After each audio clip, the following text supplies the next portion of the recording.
When I first became a widow, there were grief triggers everywhere. And grief triggers are things that reminded me of my grief and that often sent me into a grief tailspin.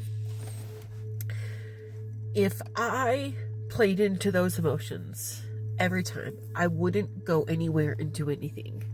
I wouldn't go to weddings. I wouldn't go to birthday parties. I wouldn't go to family events.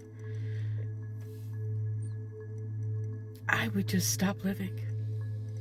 Grief is scattered through every part of my life, from my morning rituals to places I choose to eat to events I go to.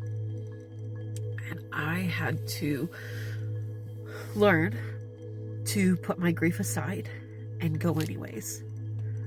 Go as a griever. When I was going to special days, it's not that my grief didn't go with me. Like if I went to somebody's wedding, I had to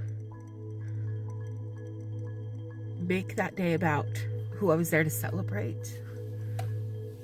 My grief still sit with me. It still came with me. I had to learn that no matter what I was going to do, grief was going to be there, and I had to incorporate it in my day and in my life and bring it with me.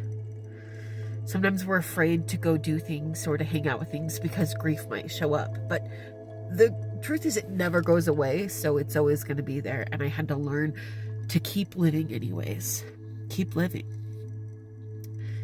Keep trying to find moments of joy. Keep doing new things. Keep spending time with your friends. Keep living. And if grief shows up, you honor it.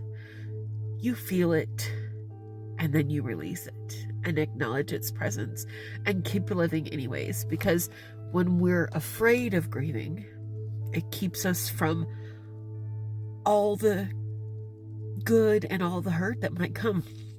And while we don't want to get hurt and we don't want to feel grief, grief demands to be felt. It demands to have it borne witness. It doesn't just go away.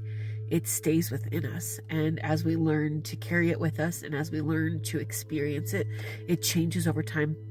I don't think grief gets better or we get better. I think it just gets different with time and we learn to incorporate it into our lives. So please don't stop living.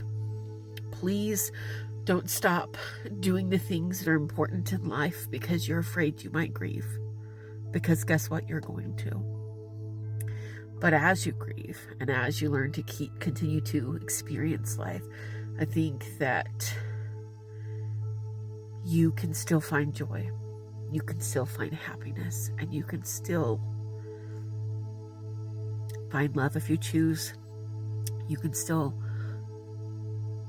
go out with your friends, and you can still go to the movies and eat at the restaurant and be places in town. And yes, you might find grief there because it comes with you, but you also might find joy.